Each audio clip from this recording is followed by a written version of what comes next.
네. 오늘 말씀의 시작에서 하나님이 에스겔에게 이렇게 말씀하십니다. 여호와의 말씀이 내게 임하여 이르시되 인자야 예루살렘으로 그 가증한 일을 알게 해라 라고 말씀하시고 긴 비유를 주십니다.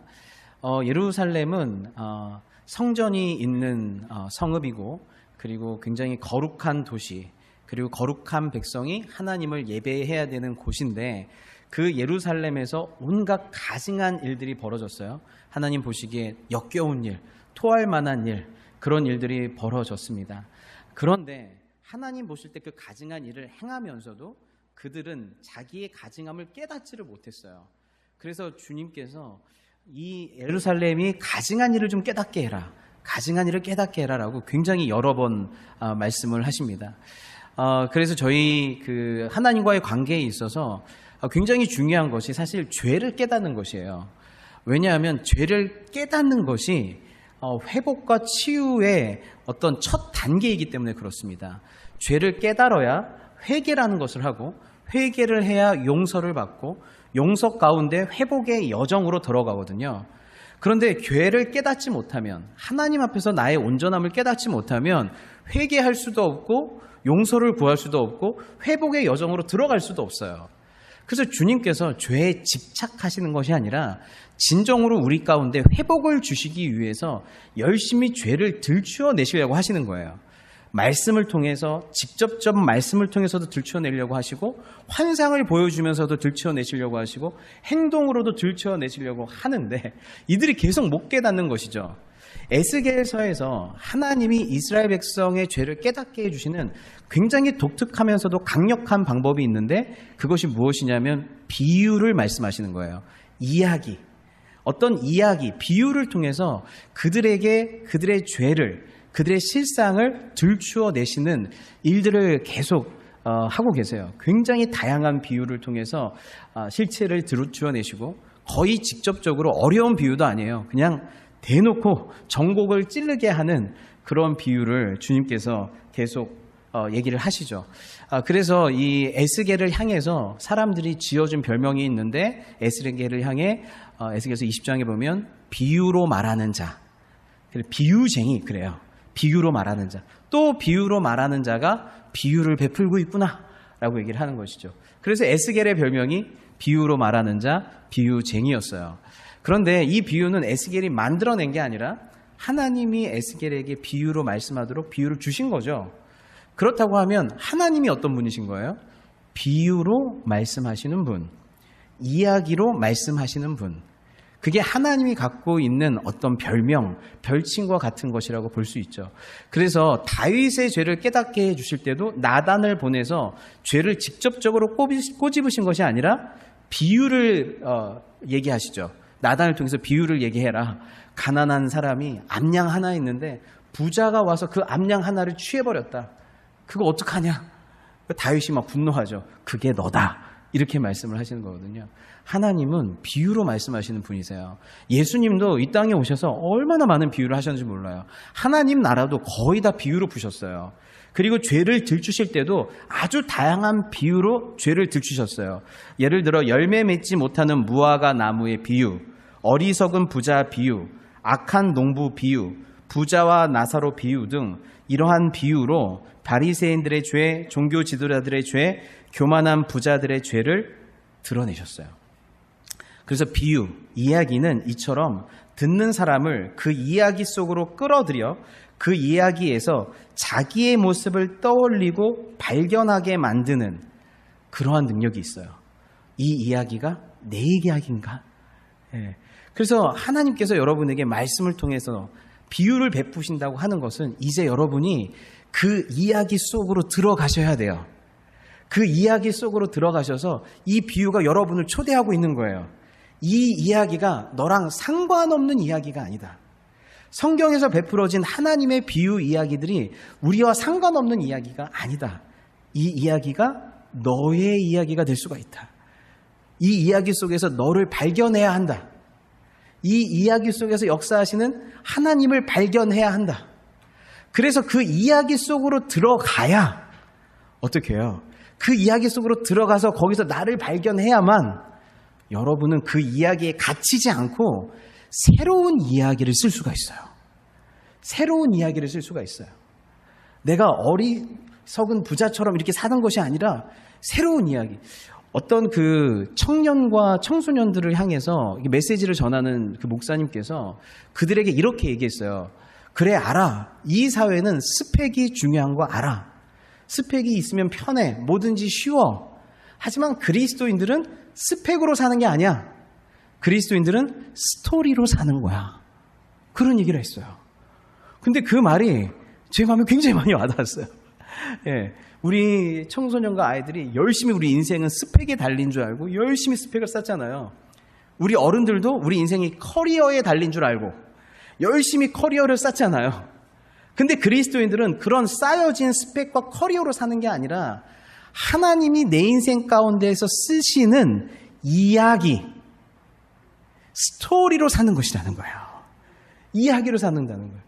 이 이야기로 사는 것을 알아야 어리석은 부자가 열심히 끝까지 뭘 쌓다가 결국엔 빈손 들고 죽잖아요.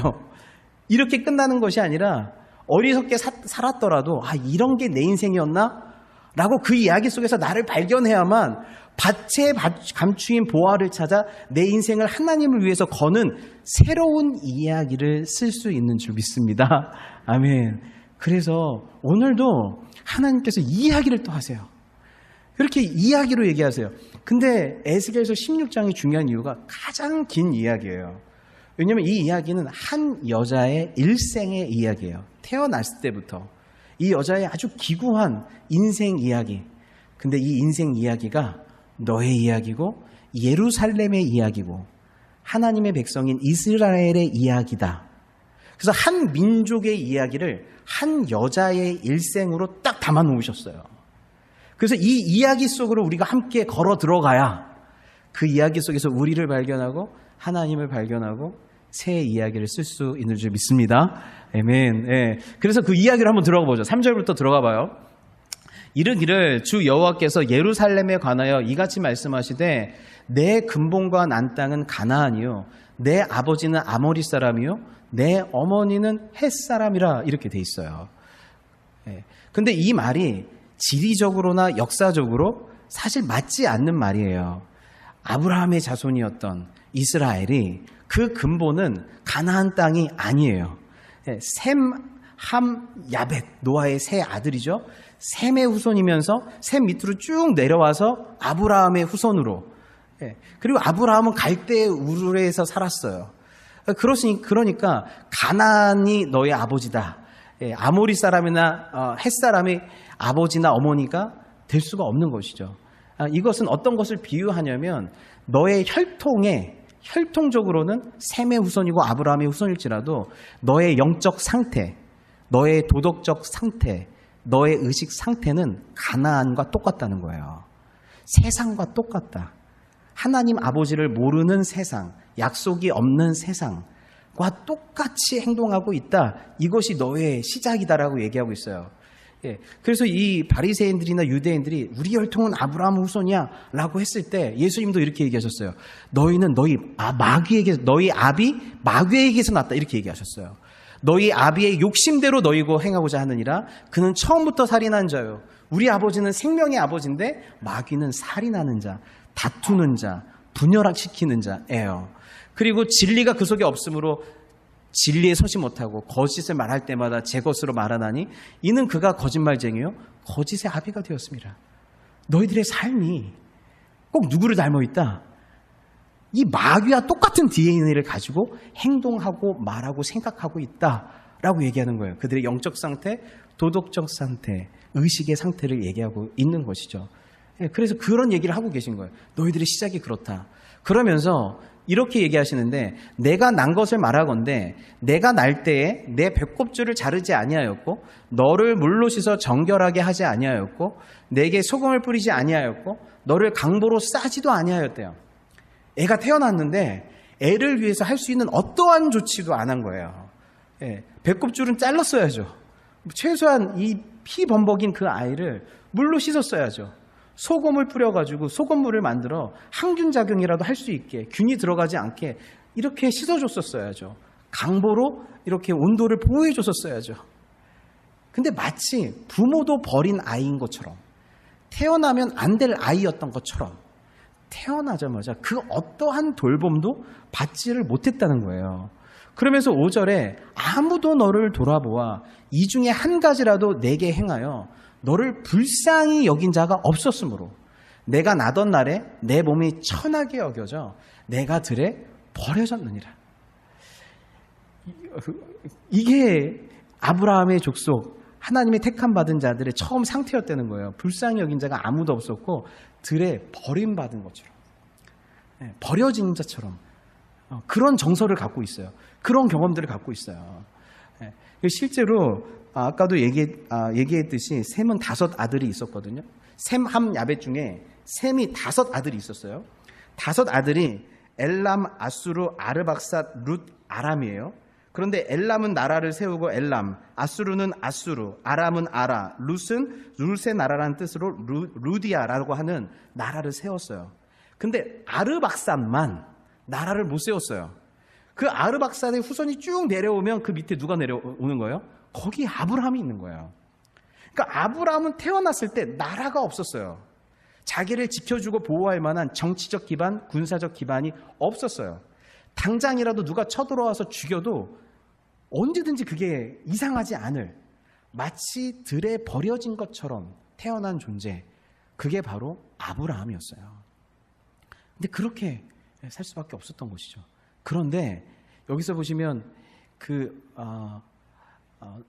너를 불쌍히 여긴 자가 없었다라고 하는 말의 원어적 뜻이 그 어떤 눈도 너를 동정하지 않았다. 버림받은 걸 봤는데 어떤 눈도 너를 동정하지 않았다. 너에게 그 눈을 멈추어서 관심을 주지 않았다는 뜻이에요. 그런데 여기를 하나님이 지나가요. 6절에 내가 내 곁으로 지나갈 때, 이 말씀이 중요해요. 무슨 뜻이냐면 주님은 그냥 지나가셔도 됐다는 뜻이에요. 머무를 이유와 의무가 없었다는 뜻이에요. 그냥 죽어가네, 또 한 명 버려졌네 하고 지나가도 됐다는 거예요. 그런데 지나갈 때 내가 피투성이가 되어 발짓하는 것을 보고 내가 내게 이르기를 너는 피투성이라도 살아있으라, 다시 이르기를 너는 피투성이라도 살아있으라 하고, 주님이 멈추어서서 피투성이로 벌거벗기워져서 발버둥 치는 그 여자아이를 보고 주님께서 피투성이라도 살아있어라 라고 얘기를 하는 거예요. 이 블록이라고 하는 신학자가 여기를 분석했는데 고대 근동에서는 버려진 아이를 향해서 너는 피투성이라도 살아있어라, 그러니까 살아있어라라고 하는 그 단어가 어떤 관용구였는데, 어떤 관용구였냐면 그냥 죽을 수 있는 애를 이제 얘를 내 아이로 입양하겠습니다라고 하는 사회적 법적 채택을 선언할 때 그 아이를 향해서 살아있으라라고 얘기했대요. 그러니까 이 얘기는 어떤 거냐면은 네가 참 불쌍하구나, 피투성인데 어떻게든 살고 싶어서 발버둥 치고 있구나, 살았으면 좋겠다, 내가 응원할게, 힘내, 웬만하면 살아, 아니면 어쩔 수 없고, 이런 응원 차원이 아니었다는 거예요. 이건 어떤 의미였냐면 하나님 입장에서는 이건 피투성이도 살아있어라는 건 어떤 뜻이냐면 내가 너를 입양할 테니, 내가 너를 살게 할 테니 너는 반드시 살아라, 내가 널 살게 하겠다. 피투성이라도 살아있으면 뭐해, 이렇게 사느니 죽는 게 낫지가 아니라 피투성이라도 살아라, 내가 너의 아버지가 되겠다, 너의 양육자가 되겠다라고 하는 하나님의 다짐, 하나님의 결심, 하나님의 의지가 여기에 있는 거예요. 생명이라고 하는 게 살라는 명령이라고들 막 그런 얘기들 하시잖아요. 주님이 여러분에게 죽어라 하지 않으세요. 마귀는 여러분에게 죽어라 해요. 그렇게 살 바에는, 이렇게 살 바에는 죽어라 그래요. 하지만 하나님 그렇지 않아요. 피투성이라도 살아라, 내가 널 살게 하겠다, 계속 피투성이로 살지 않게 하겠다, 너를 싸매 주겠다, 홀로 있게 두지 않겠다, 너를 덮어주겠다, 너로 하여금 살맛나게 하게 하겠다라고 하는 그 말에 하나님의 의지와 결심과 결단이 있는 줄 믿습니다. 예, 그래서 여러분, 우리 인생은요, 희한하게 함부로 못 살아져요. 예수 믿은 후로부터. 희한하게 예수 믿은 후로부터 내 맘대로 내 인생을 결단할 수 있을 것 같은데 그렇지 않아요. 우리 인생과 생명에 하나님의 의지가 있어요. 나를 살게 하겠다라고 하는. 제가 이 말씀을 묵상하는데 제가 예전에도 한번 말씀드렸는데 저희 큰애를 낳았을 때가 생각이 났어요. 제 첫째 아이를 낳으니까 얼마나 떨려요, 부모가. 그러니까 뭐 뭐든지 신기하고 뭐든지 무섭고 이러니까 뭐 무슨 검사한다고 하면 다 검사하는 거예요.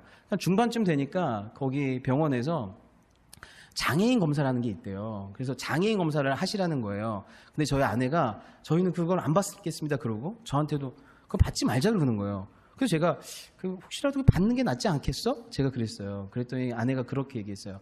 저 혹시 장애인이면 안 나실 건가요? 저한테 그러시는 거야. 나야지. 예. 그러면서 한술 더 떠서 이렇게 얘기하시는 거예요. 혹시라도 장애인을 아이로 낳는다. 그럼 목사님, 저는 그땐 목사도 아니에요. 전도사예요, 전도사. 자기는 바로 미국으로 날아가게 되는 거예요.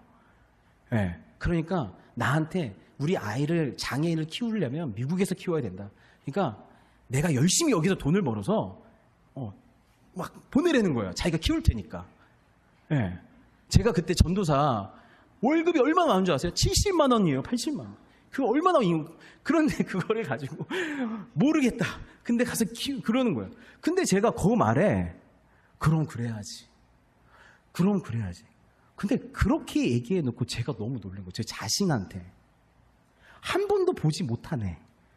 한 번도 나랑 뭐 이렇게 말도 터보지 못한 애인데 그 애가 그냥 나의 아이라는 이유 하나만으로 저랑 아내는 어떻게 얘기하고 있는 거예요?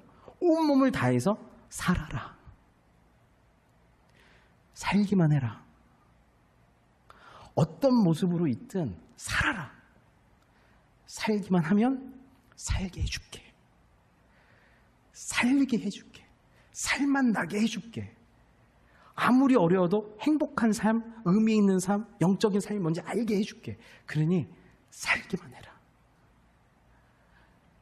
그 아이가 내가 태어나자마자 내가 한번 양 울어가지고 내가 한번 인생에서 살아봐야지라고 하는 의지를 갖고 운 게 아니라 결국 보니까 부모의 의지가 너 꼭 살아라. 생명 주시는 분들이 너 꼭 살아라라고 하는 그 부모의 의지가 아이를 살게 하더라고요. 한낱 부족한 인간인 나도 이런데 그때서야 제가 하나님 사랑을 조금이라도 알겠더라고요. 여러분, 세상 제일 어려워요. 하나님 사랑 깨닫게 해주는 게. 하나님 사랑 아는 게 너무너무 어려워요. 그러니까 또 하나님 앞에서 하나님 사랑을 믿지도 못하고 받아들이지 못하고 내가 뭘 잘해야만, 내가 열심히 뭘 보여야만 하나님 날 사랑하는 줄 알고. 살아라. 내가 아들 예수의 생명을 줘서라도 너 살게 할 테니, 영생을 줄 테니, 영생을 맛보게 해줄 테니 살아라. 야, 이 조그만 아버지, 이 어린 어머니도 한 아이를 향해서 이렇게 살라고 얘기하는데 우리 하나님 아버지가 우리를 향해서 너 살아라. 피투성이라로 살아라. 네 이야기 이렇게 안 끝난다. 살아라. 라고 얘기하셨을 때는 하나님의 어마어마한 생명의 의지가 있으신 거예요. 우리 인생 가운데서. 예. 그러면서 그 말씀대로 7절에 내가 너를 들의 풀같이 많게 했어요. 진짜 살라고 얘기해 놓으시고 틀같이 많게 하셔서 70명이 애굽으로, 그 아브라함과 그 야곱의 자손 70명이 고센 땅으로 들어갔는데 나중에 장정만 60만 명이 됐어요. 다 치면 200만 명이 넘었다고 그래요. 그 사람이 그렇게 많게 했어요. 많게 하였더니 내가 크게 자라고 심히 아름다우며 유방이 뚜렷하고 내 머리털이 자랐으나 내가 여전히 벌거벗음, 알몸이었대요. 예. 피투성이는 시켰지만 여전히 영적으로나 도덕적으로나 의식적으로는 알몸인 상태였던 거예요. 그때 하나님이 또 어떻게 해요? 그냥 안 보고 또 지나가세요. 진짜 여러분, 주님께로 계속 가까이 나아가세요. 주님을 만나셔야 되고 주님께 가까이 가시면요, 주님이 긍휼히 여겨주시고 덮어주시고 은혜를 베풀어 주세요. 주님 또 지나가시면서 어떻게 해요? 지나가며 보니 내 때가 사랑을 할 만한 때라 내 옷으로 너를 덮어 벌거벗은 것을 가리고 내게 맹세하고 언약하여 너를 내게 속하게 하였느니라. 나 주 여호와의 말이니라. 예, 벌거벗은 것을 내 옷으로 너를 덮는데요. 이게 무슨 행위냐면요, 고대근동에서 내 옷을 이렇게 덮어주는 것, 이게 뭐예요? 내가 너와 결혼하겠다는 의미예요. 너를 내 신부 삼겠다는 의미예요. 그래서 룻기에 보면, 룻기 3장 8절 9절에 보면 밤중에 그가 놀라 몸을 돌이켜본 즉 한 여인이 자기 발치에 누워있는지라. 여기 룻이 프로포즈한 거예요. 룻이 보아스의 침실로 들어간 거예요. 그러더니 뭐라고 하게요? 이르되 내가 누구냐 하니 대답하되 나는 당신의 여종 룻이오니 당신의 옷자락을 펴 당신의 여종을 덮으소서. 이는 당신이 기업 물을 자 저를 책임질 자가 됨이니이다 라고 말하는 것이죠. 그때 뭐라고 해요? 당신의 옷자락을 펴 당신의 여종을 덮으소서. 나를 당신의 신부 삼아달라는 뜻이에요. 그랬더니, 그러니까 이 말씀이 결국 뭐예요? 주님이 오셔서 내가 너를 내 옷으로 덮었다 라는 건 뭐예요? 내가 너를 이제 나의 신부 삼겠다, 내 것 삼겠다, 내게 맹세하고 언약하여 너를 내게 속하게 하겠다. 근데 여기서 여러분, 맹세하다라는 뜻이 그 원어적인 의미가 무슨 뜻이냐면, 맹세하다라는 단어가 7번 말하다는 뜻이래요. 하나님이 우리랑 결혼할 때 내가 너를 신부 삼겠다라고 얘기할 때 하나님이 얼마나 비장하셨냐면, 뭐 결혼은 하지만 마음에 안 들거나 내 뜻대로 안 하거나 그러면 언제든지 파토 이렇게 결혼한 게 아니에요. 속으로 어떻게 하신 거예요? 맹세, 자기 자신에게 7번 말한 거예요. 내가 너를 내 아내를 삼겠다, 내 것 삼겠다, 내 것 삼겠다, 내 것 삼겠다. 어떤 어려움이 있어도, 네가 아무리 이 결혼 생활을 파토를 내더라도, 아무리 네가 네 인생 가운데에서 나를 밀어내더라도 내가 7번 너를 반드시 내 것 삼겠다 라고 하는 거를 하나님 스스로 맹세하시고 우리랑 언약해서 어떻게 해요? 내게 속하게 하신 거예요. 예. 그래서 이런 결혼식 장면이 시내산 언약에서 나와요. 나중에 새 언약은 더 심화되지만 시내산 언약에서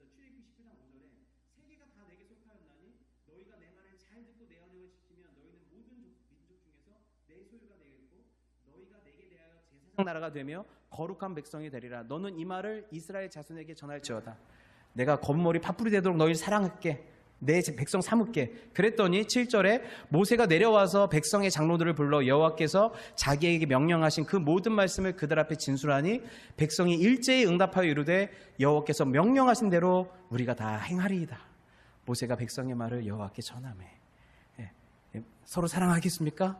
끝까지 신실하겠습니다? 합니까? 둘 다 네, 그렇게 한 거예요. 이렇게 해서 서로 아름답게 사랑을 했다라고 하면은 좋잖아요. 그러면서 이제 진짜 왕으로 만들어 주세요, 하나님께서.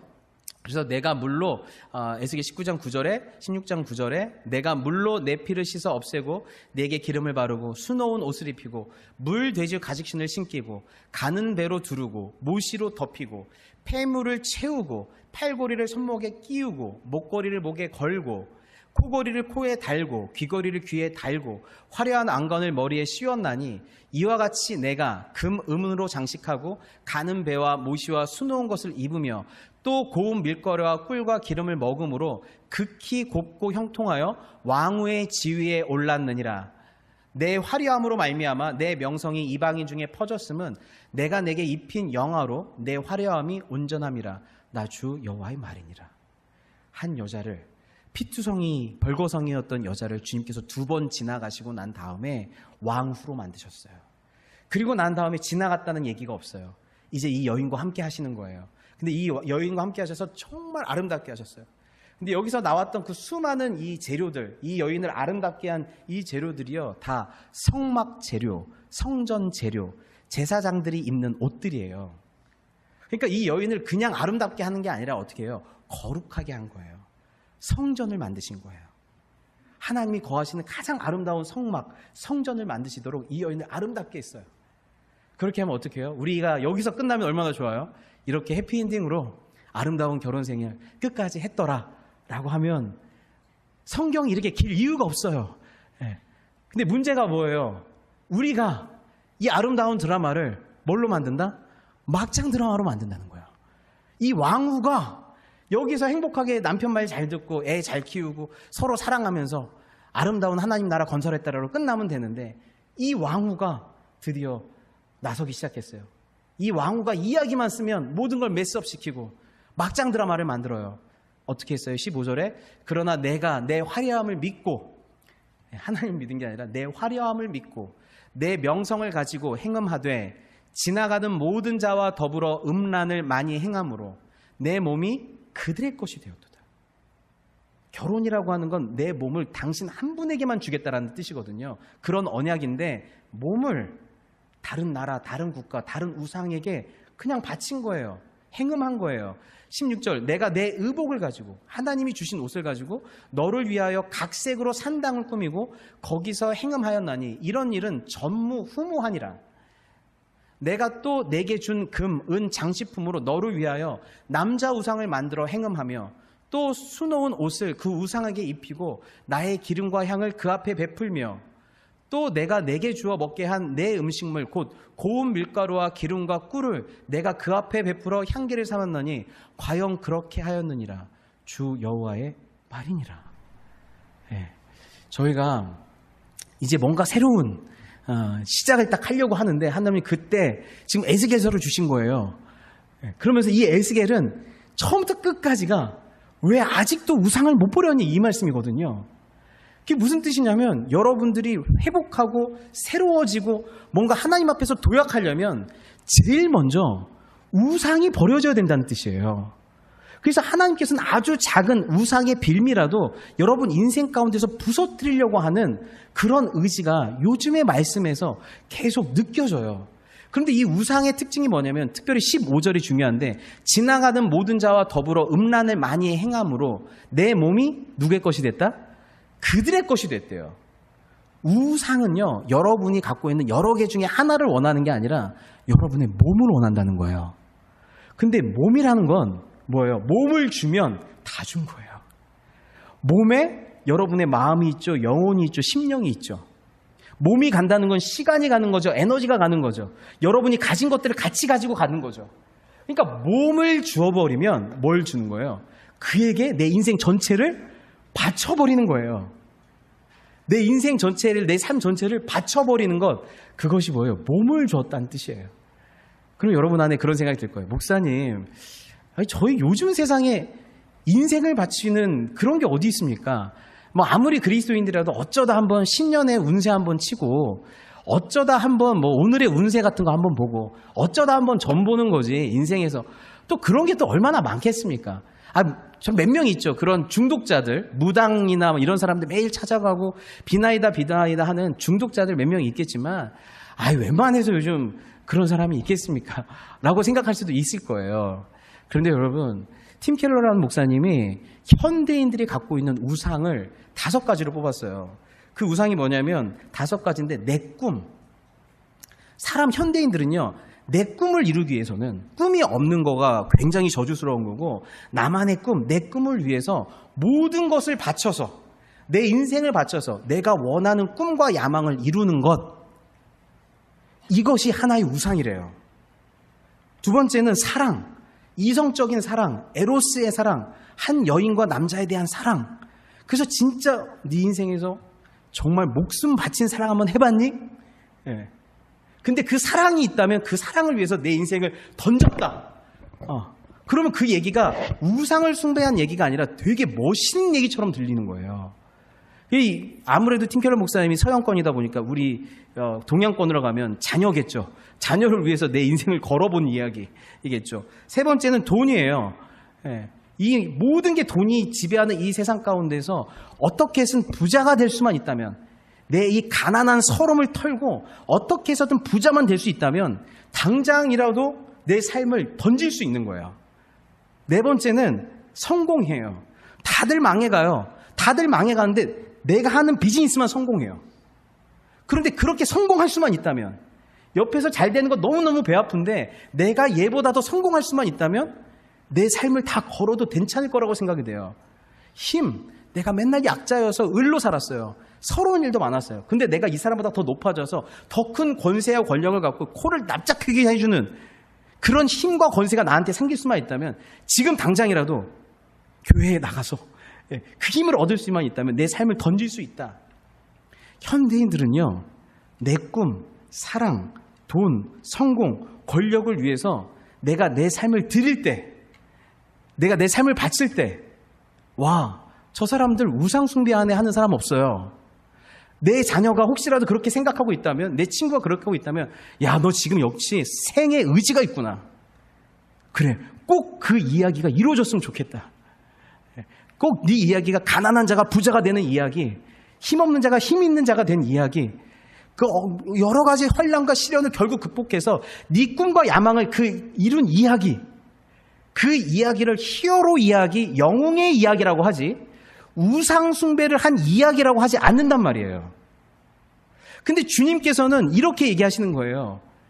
우리가 생각하는 그 히어로의 이야기가 네가 우상에게, 이 세상에서 주는 우상에게 너의 몸을 바친 이야기로 보실 수도 있다라는 거예요. 네 삶의 이야기 속에서 나는 어디 있는지, 네 삶의 이야기 속에서 나는 어떤 역할을 하는지, 너의 그 우상에 네가 원하는 그 꿈을 이루는, 네 탐욕을 이루는, 네 그것을 이루는 것에 나는 그냥 조력자에 불과한 것인지, 아니면 지금 당장이라도 그 모든 것을 버리고 넌 날 따를 수 있니? 라고 했을 때 주님, 저는 이 이야기에 순종하겠습니다. 저에게 주신 돈, 저에게 주신 성공, 제가 이루고자 하는 이 모든 야망이 그 자체가 목적이 아니고 그 자체가 본질이 아니고 내 인생의 수단이고 하나님의 이야기를 이루는 데 필요한 어떠한 역할을 하는 도구들이지, 내 삶을 통해서 하나님의 이야기를 만들어 가시는데 도구이지 그 이야기가 내 인생의 전부가 아니기 때문이죠. 그렇지 않게 된다면 어떻게 해요? 여러분의 이야기는 항상 주어가 뭐가 될 거예요? 돈이 나를 좌우지한 이야기, 어떤 사람이 나를 좌우지한 이야기, 그리고 성공이 나를 좌우지한 이야기, 내 꿈이 나를 좌우지한 이야기로 끝날 거예요. 예. 그리고 나서 20절에 이렇게 말씀하세요. 예. 또 내가 나를 위하여 낳은 내 자녀를 그들에게 데리고 가서 드려 제물로 삼아 불살랐느니라. 이게 문제가 뭐냐면 나만 끝나는 게 아니라 누구한테 데려가야 돼요? 나를 살게 했던 하나님께 데려가야 되는데 이 왕후가, 이 여자가 자기의 가장 소중한 자녀를 누구한테 데려가요? 우상에게 데려가요. 제물로 삼아 불살랐대요. 우상이 삼키게 만들었대요. 내가 내 음행을 작은 일로 여겨서 나의 자녀들을 죽여 우상에게 넘겨 불 가운데로 지나가게 하는. 여러분, 이게 무서운 일이에요. 부모가 내 안에 있는 우상을 온전히 깨뜨리지 못한다면 결국 자녀를 우상에게 데려가요. 부모의 우상이 돈이면 반드시 자녀를 돈에게 데려가요. 돈이 최고다.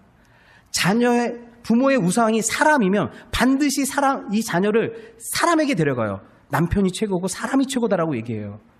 성공과 돈이 최고다라고 하면 반드시 성공과 명예와 이런 것들이 최고다라고 가르쳐서 자녀도 뭐예요? 그 우상에게 삼켜지게 만드는, 그 우상에게 삼켜지고 우상을 주인 삶은 이야기를 만들어버리는 일들이 있는 것입니다. 예. 그래서 우상이 깨트려지는 게 얼마나 중요한지 모르겠어요. 이번에 유스 리트릿을 했는데 성성주 전사님께서 그 리트릿에 같이 참여해서 우리 유스 아이들이 어떻게 수련해야 했는지를 다 봤는데 마지막 날 저녁이 항상 제일 중요하잖아요. 근데 그 마지막 날 저녁에 놀라운 일들이 있었대요. 어떤 일이 있었냐면 같이 찬양하는데 같이 찬양을 계속하다가 저희 유스 아이 중에 한 명이 자기 친구한테 가서 어깨에 손을 올리고 그 친구를 위해서 기도하기 시작한 거예요. 그 친구를 위해서. 기도하기 시작했는데 이제 거기서 끝나면 되는 건데 갑자기 그 기도에 아이들이 계속 모여들기 시작한 거예요. 모여들기 시작해서 서로 거의 어깨를 들썩안고 다 해서 하나의 원을 만들어서 그 아이들이 서로가 서로를 위해서 기도하기 시작한 거예요. 하나님, 이제 조금 있으면 개학이고 조금 있으면 저는 대학도 가야 되고 고등학교 생활도 잘해야 되는데 하나님, 저 공부 좀 잘하게 해주세요. 좋은 대학 가게 해주세요. 그렇게 기도하는데도 시간이 부족한 판에 아이들이 서로를 위해서 기도하기 시작했다는 거예요. 근데 그렇게 막 전체가 다 같이 기도하면 이제 끝날 만도 한데 아이들이 다시 3, 4, 5 모이기 시작했어요. 그러더니 3명, 5명씩 모여서 서로를 위해서 또 축복하면서 기도하고. 그런데 성선 전사님이 그런 얘기를 하시는 거예요. 아이들이 15, 16밖에 안 된 아이들인데 어쩜 그렇게 기도할 게 많은지, 어쩜 그렇게 간절하게 기도하는지. 그 짧은 시간을 살았는데도 그 아이들한테 상처가 느껴지더라는 거예요. 아이들이 여기까지 살아오면서 여러 가지 상처가 있구나. 여러 가지 또 두려움이 있구나. 근데 그걸 서로가 기도하면서 아이들이 서로를 위해서 축복하면서 하나님 만나주세요. 치유해 주세요. 회복시켜 주세요. 라고 하면서 서로를 기도해 주는데 그렇게 3, 4, 5 만나다가 다시 또 바꿔가지고 안 만난 애 만나서 또 기도하고 안 만나서 기도. 몇 시간 기도한 줄 아세요? 3시간을 기도했대요. 3시간을. 우리도 한번 해볼까요? 누가 내 목을 조를지도 몰라, 목사님. 이제 그만하세요. 다리 아파 죽겠어. 목 아파 죽겠어. 아, 너무 깜짝 놀랐어요. 너무 깜짝 놀랐어요. 여러분, 그 아이들의 인생 이야기에서 하나님이 우리 아이들을 찾아오신, 우리 아이들을 만나주신, 누구를 통하여 나를 위로하시고 나를 회복시켜 주신 그 이야기는 마크 전도사님이 사역을 잘 준비한 이야기로 끝나는 것이 아니고요. 우리가 어떤 추억을 만들었다는 이야기가 아니라요. 이 아이들한테 어떻게 기억되냐면 하나님이 기도 가운데 우리를 찾아와 주신 이야기예요. 하나님의 이야기예요. 하나님이 그때 나 만나주셨지. 나 위로해 주셨지. 하나님이 그때 나 용서해 주셨지. 용서의 확신 주셨지. 하나님이 그때부터 나와 함께 하신다고 말씀해 주셨지. 하나님이 무엇을 하든 나를 일으켜 주신다고 말씀해 주셨지. 우리의 인생 이야기는 하나님이 나를 찾아와 주신, 나를 통해 내 안에, 우리 가운데 하나님이 하나님의 이야기를 쓰고 싶으신 거예요. 네. 그래서 우리의 이야기는 my way, my story가 아니라 his story, 그분의 이야기. 네 인생 가운데 내가 나의 이야기를 쓰려고 한다. 왜냐하면 나는 너를 지나치지 않았거든. 살라고 말했고 내가 너와 결혼했고 내가 네 안에서 나의 이야기를 쓰려고 하신다는 거예요. 그러니 여러분 사세요. 부족하고 피투성이 돼도 내가 인생을 아무리 메스업 시켜도 사세요. 내가 아무리 메스업 시켜도 하나님은 그 메스업 시킨 것 가운데에서 하나님의 이야기를 하실 거예요. 하나님의 열심과 다짐과 사랑이, 그리고 하나님이 여러분 인생 가운데 만들고자 하는 그 하나님의 이야기, 나의 자녀들이라고 그랬어요. 네 자녀 아니라고 그랬어요. 내 몸을 준 것도 그건 내 거라고 하시는 거예요. 네 인생의 작가는 네가 아니라는 거예요. 주님께서 여러분을 살고 주님께서 주님의 이야기를 만들어 가실 줄 믿습니다. 기도하겠습니다.